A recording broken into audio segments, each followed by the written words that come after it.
இன்னைக்கு ஆண்டவரிடத்தில் நீங்கள் எதை பெற்றுக்கொள்ள வேண்டும் என்றாலும் அவருக்கு மேல என்ன பண்ணணும்? நம்பிக்கை, விசுவாசம் உங்களுக்கு வேணும். அந்த விசுவாசம் இல்லைன்னா நீங்க அவரிடத்திலிருந்து எதையுமே பெற்றுக்கொள்ள முடியாது. நீ வேதத்துல தேறினவனா இருக்கலாம், நான் வேதத்துல நான் தலையில புரட்டி போட்டு படைச்சவனா இருக்கலாம், ஆனா நம்பிக்கை இல்லைன்னா நீ வேதத்திலிருந்து ஒரு ஆசீர்வாதத்தையும் உங்கள் வாழ்க்கையில நீங்கள் சுதந்திரித்துக் கொள்ள முடியாது.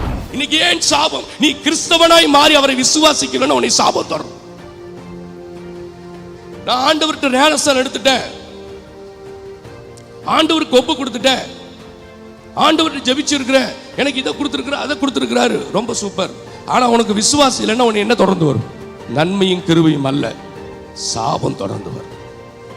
நீ அவர் மேல் நம்பிக்கையா இருந்து விசுவாசமா இருந்தால் நீ பாக்கியவனா இருப்ப. உன்னை தொடர்ந்து வருகிறது நன்மை, உன்னை தொடர்ந்து வரும் கிருபை, அது உன்னை தாங்கும், உன்னை உயர்த்தும். நீ அசைக்கப்பட மாட்ட.